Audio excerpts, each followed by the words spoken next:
एक तरफ संविधान की भी धज्जी उड़ रही है, सनातन धर्म को भी अपमानित किया जा रहा है। मनमानी का रास्ता, तानाशाही का रास्ता, देश की जनता, प्रदेश की जनता दुखी है। लेकिन चारों शंकराचार्यों ने तो अपनी बात कह दी, अब तो सबको पता होना चाहिए। लेकिन बनारस में जो अधिकारी हैं, प्रशासनिक मशीनरी के बैठे हैं, वो टोटल योगी जी वाले नहीं हैं कि साहब ये AI जनरेटेड है जो दिखाया जा रहा है कि अहिल्याबाई की मूर्ति और मंदिर तोड़ा जा रहा। उनके कान में किसी अधिकारी ने गुमराह करके कहलवा दिया। देश की कानून व्यवस्था यही कहती है कि जो कोई आरोप लगाता है उसी को सिद्ध करना पड़ता है।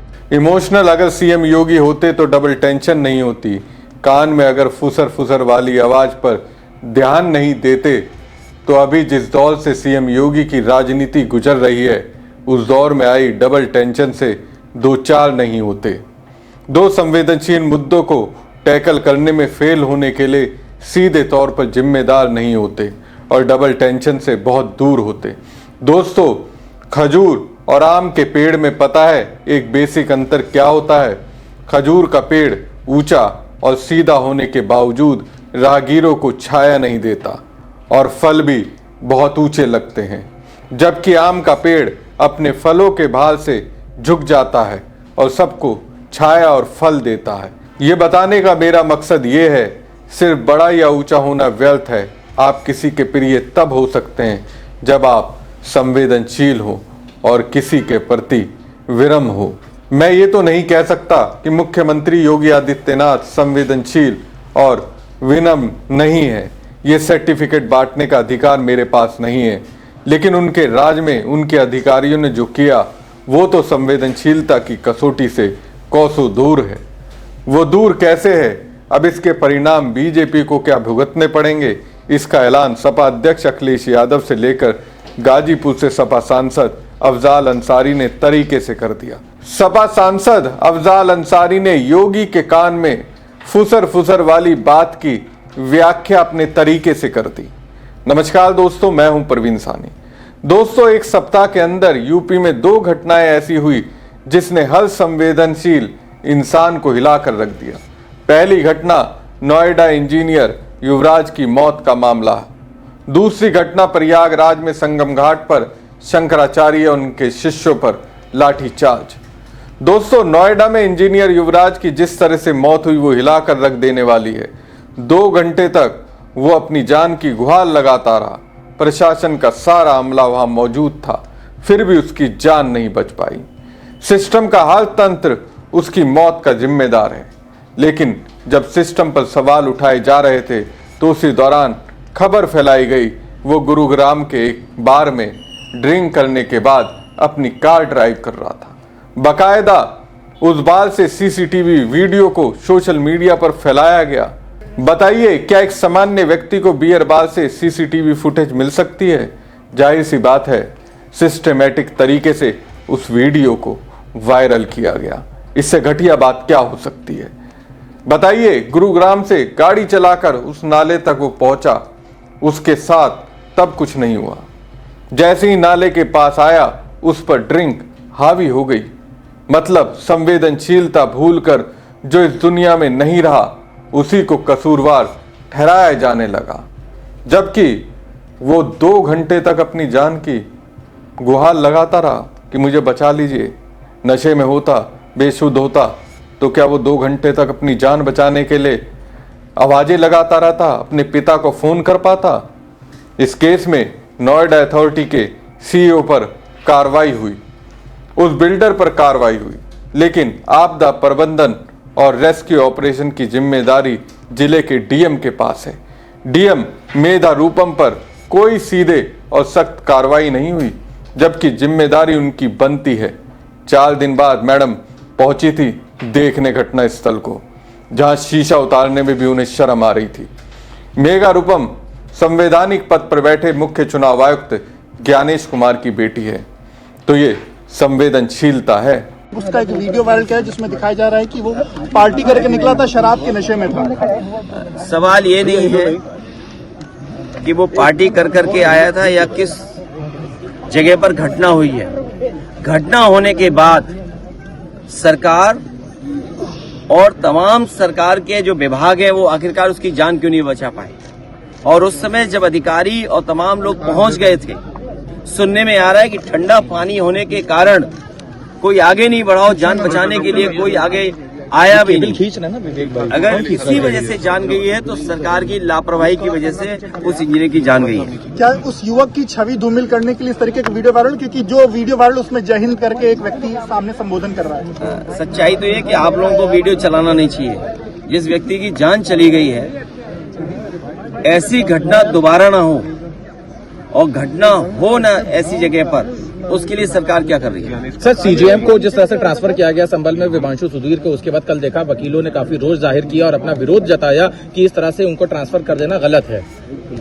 इसका सुप्रीम कोर्ट संज्ञान लेगा, हाई कोर्ट संज्ञान लेगा, देश के बुद्धिजीवी इस बात को संज्ञान में लेंगे। और सच्चाई थोड़ी ट्रांसफर होती है, सच्चाई को कैसे आप ट्रांसफर कर लोगे? इसी तरह एक दूसरी घटना प्रयागराज में घटी। वहां हिंदुओं के शंकराचार्य और उनके शिष्यों पर बर्बरता बरपाई गई, लेकिन प्रदेश के मुख्य योगी आदित्यनाथ उन्हें क्या कह रहे हैं? कालनेमी। अखिलेश सवाल पूछ रहे हैं तो उनके लोग क्या कर रहे हैं? 2015 की घटना उन्हें याद दिला रहे हैं, जबकि उसमें आधी सच्चाई है। पूरी सच्चाई तो खुद शंकराचार्य ने बता दी। अखिलेश यादव ने मूर्ति विसर्जन के प्रकरण पे हमको लाठी मरवाई थी, हमने उनके भी यही अधिकारी थे, डीएम और कमिश्नर यही सब थे।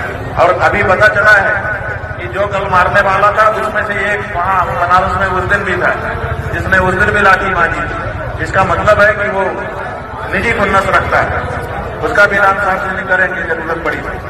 तो लाठी मारी थी उन्होंने, बड़ा आक्रोश हुआ था, साहब ने प्रतिकार यात्रा भी निकाली।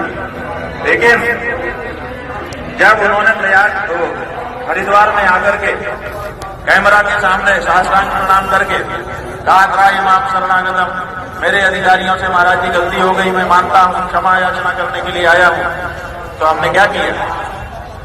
माफ कर दिया कि नहीं कर दिया? क्योंकि क्षमा याचना के लिए अगर कोई शब्द बोल करके सिर झुका देता है, उसके बाद शायद ही कोई होगा जो कहे कि नहीं मैं नहीं माफ करूंगा। क्षमा याचना में प्रत्युत्तर की आशा नहीं की जाती, क्षमा याचना करने मात्र से वो मिल जाती है, ऐसा माना जाता है। तो हमने सोचा कि वो आ जाए, आके क्षमा मांगेंगे तो हम क्या करेंगे? चले ही जाएंगे। तो रात को 1 बजे तक बिना अन्न जल खाए और लघु शंका भी नहीं गई, 18 घंटे संयम से रहे कि बीच में कोई बाधा ना आए। रात को 1 बजे तक बैठे रहे कि शायद मौका मिले, लेकिन कोई नहीं आया।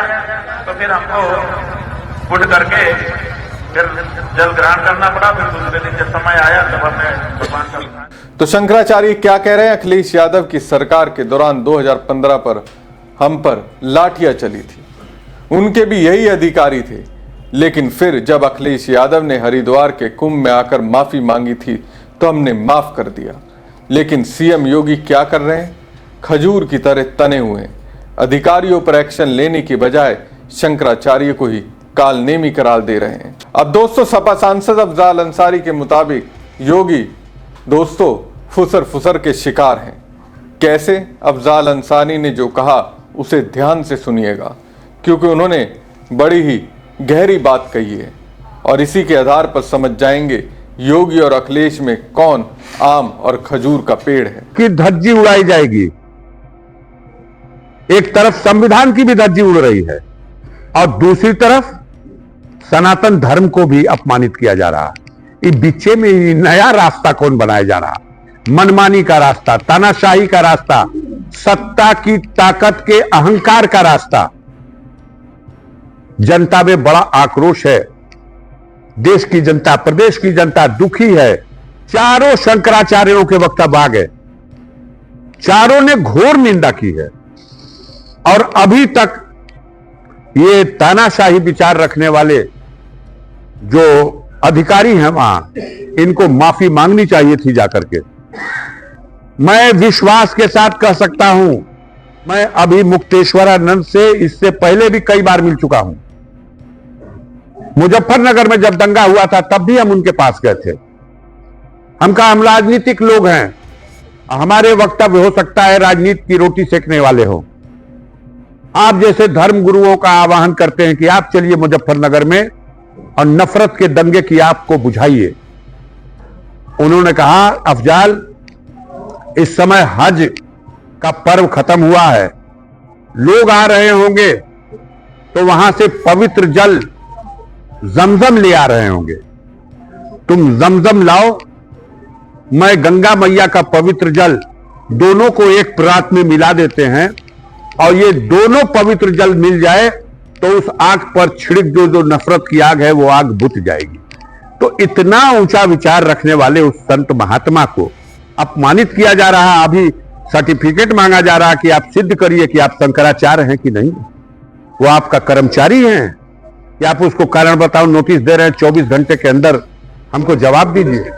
आज योगी जी ने पुलिस की तरफ से जिस तरीके से उनके साथ व्यवहार किया गया था, यार एक संत तो ऐसे हैं, आप थे इसी होटल में, हम ही लोगों के आए थे, हम भी मिलने आए थे, उसमें वो नेपाल के डांडी साधु हैं, बहुत बड़ा तांत्रिक, बहुत बड़ा संत। वो भोजन ही नहीं करते, वो सिर्फ फल खाते हैं, दूध पीते हैं। वो नेपाल के रहने वाले हैं, पशुपतनाथ मंदिर के मुख्य पुजारी हैं। यही गाजीपुर के होटल में आए थे, मुझको भी सूचना दिए, मैं उनसे मिलने गया था, हमारे साथ आप भी थे। और उनको हमने देखा है उनकी शिखा पकड़ के, और कितनी दूर तक घसीटा गया है। वो नीचे से नंगे हो गए हैं, कुछ नहीं पहनते, एक गमछा इसे डाले रहते हैं लाल रंग का, एक लुंगी पहनते हैं। नंगा कर दिया गया उनको मारते मारते। हम बुलाएंगे उनको गाजीपुर में। मैंने उनको फोन किया, उनका वो हशर देख के मेरे आंखों से आंसू निकल गए। लेकिन उस वीडियो के भी एआई का वीडियो बताया जा रहा है। अच्छा, तो एआई का वीडियो भी बताया जा रहा है। तो ये बनारस में जे दिन यहाँ सर्वोच्च न्यायालय के चीफ जस्टिस साहब उद्घाटन कर रहे थे चंदौली में, उच्च न्यायालय इलाहाबाद के चीफ जस्टिस साहब थे, वहीं माननीय मुख्यमंत्री जी कार्यक्रम में आए थे। जब इनको पता चला बनारस में मूर्तियों का तोड़फोड़ हो रहा है तो ये झपट के पहुंचे वहां स्थिति को कंट्रोल करने के लिए। लेकिन बनारस में जो अधिकारी हैं, प्रशासनिक मशीनरी के बैठे हैं, वो टोटल योगी जी वाले नहीं हैं। उन्होंने उनको गुमराह किया खट से कि साहब ये एआई जनरेटेड है, जो दिखाया जा रहा है कि अहिल्याबाई की मूर्ति और मंदिर तोड़ा जा रहा। हम लोग तो यहां दलमंडी तोड़ रहे हैं। बेशक मीडिया के माध्यम से कई हफ्ते पहले से दलमंडी टूटेगी, दलमंडी टूटेगी, लेकिन तोड़ दिया प्राचीन 2000 साल पुरानी मंदिरों को। और उस व्यक्ति ने, जिसने वो वीडियो वायरल किया था, उसने कैमरे पे आके कहा है कि यह एआई जनरेटेड यदि सिद्ध कर दिया जाएगा तो मैं सजाए मौत भोगने को तैयार हूं। क्यों नहीं सजाए मौत आ गई? योगी जी कौन साइंसदान है भैया? एआई जनरेटेड कह दिए। उनके कान में किसी अधिकारी ने गुमराह करके कहलवा दिया। आप जानते हो देश की कानून व्यवस्था यही कहती है कि जो कोई आरोप लगाता है उसी को सिद्ध करना पड़ता है। तो आपको सिद्ध करना है कि वो एआई जनरेटेड है। वो एआई जनरेटेड नहीं है। कैमरे पे एक और बड़ी हस्ती बनारस की, संकट मोचन मंदिर के महंत मिश्रा जी भी आए हैं, और मिश्रा जी ने भी कहा है कि लोग समझते हैं कि इस तांडव से बनारसी डर जाएगा। तो बनारस में ऐसे लोग भी हैं जो गलत को गलत और सही को सही कहने के लिए खड़े हैं। तो ये तो बात कहने के लिए आप कल तक तो कोई मानने को तैयार नहीं था कि बाकी शंकराचार्य लोग क्या कह रहे हैं, लेकिन चारों शंकराचार्यों ने तो अपनी बात कह दी। अब तो सबको पता होना चाहिए। तो अफजाल बता रहे हैं सीएम योगी के कान में अधिकारी फूंक मारते हैं और वो उसी आधार पर फैसला लेते हैं। दोस्तों, जो राजकाज के अगवा होते हैं, किसी भी तरह के एक्शन लेने से पहले ये सोचना चाहिए इसका असर समाज पर क्या होगा। पता नहीं मुझे क्यों ऐसा लग रहा है ये दोनों घटनाएं आने वाले पंचायत चुनाव में बीजेपी के लिए हानिकारक होने वाली है। इन दो घटनाओं की वजह से बीजेपी के भीतर भी असहजता बढ़ी है। बीजेपी के एक वर्ग का मानना है कि दोनों ही मामले को और बेहतर तरीके से ज्यादा संवेदनशीलता के साथ हैंडल किया जा सकता था, क्योंकि ये घटनाएं सीधे धार्मिक भावनाओं और प्रशासनिक संवेदनशीलता से जुड़ी है। इसलिए बीजेपी नेतृत्व भी सतर्क नजर आ रहा है। पिछले एक सप्ताह में घटी इन दो घटनाओं ने समाजवादी पार्टी और कांग्रेस को सरकार पर हमला करने का मौका दे दिया। प्रयागराज में माघ मेले के दौरान शंकराचार्य और उनके शिष्यों को स्नान से रोके जाने को लेकर प्रशासन और संत समाज आमने सामने आ गया। प्रशासन का तर्क है कि किसी भी संभावित भगदड़ को रोकने के मकसद से कार्रवाई जरूरी थी, लेकिन जिस तरीके से स्थिति को संभाला गया उसने सरकार की मुश्किलें बढ़ा दी। इंजीनियर युवराज की मौत के बाद सरकार ने सक्रियता दिखाते हुए एसआईटी का गठन किया, बिल्डर के खिलाफ कार्रवाई की और नोएडा के सीईओ को हटा दिया। बावजूद इसके बीजेपी के एक धड़े का मानना है कि अगर पुलिस और जिला प्रशासन के वरिष्ठ अधिकारियों पर भी कार्रवाई होती तो जनता के बीच ज्यादा पॉजिटिव मैसेज जाता। शंकराचार्य के मामले में बीजेपी के अंदर खानिस में यही चर्चा तेज हो गई है कि इस मामले में टकराव की बजाय संवाद और संवेदनशीलता का रास्ता अपनाया जाना चाहिए था। नेताओं का मानना है कि सामने आई तस्वीरें और वीडियो लंबे समय तक जनता के जहन में रहेगी और विपक्ष इन्हें लगातार सरकार के खिलाफ इस्तेमाल करेगा। बहरहाल दोस्तों, 2026 उत्तर प्रदेश बीजेपी के लिए बेहद अहम साल है। एक तरफ अप्रैल से जुलाई के बीच पंचायत चुनाव संभावित है तो दूसरी ओर अगले साल विधानसभा चुनाव होने। ऐसे में प्रशासनिक चूक या संवेदनशील मुद्दे पर गलत हैंडलिंग विपक्ष के लिए बड़ा राजनीतिक हथियार बन सकती है। अब देखना यह है कि सरकार इन घटनाओं के साये से कैसे बाहर निकलती है। फिलहाल तो मुझे जो दिख रहा है उससे लग रहा है सरकार तो डबल टेंशन में है। आपको क्या लगता है? कमेंट बॉक्स में कमेंट करके जरूर बताएं। साथ ही पेज को ज्यादा से ज्यादा लाइक और शेयर कीजिएगा। धन्यवाद। अखिलेश जी पोस्ट शेयर कर रहे हैं जो माघ मेले में पहुंचे हुए थे और भद्रता में सर उनको देखिए, जो भिन्न क्या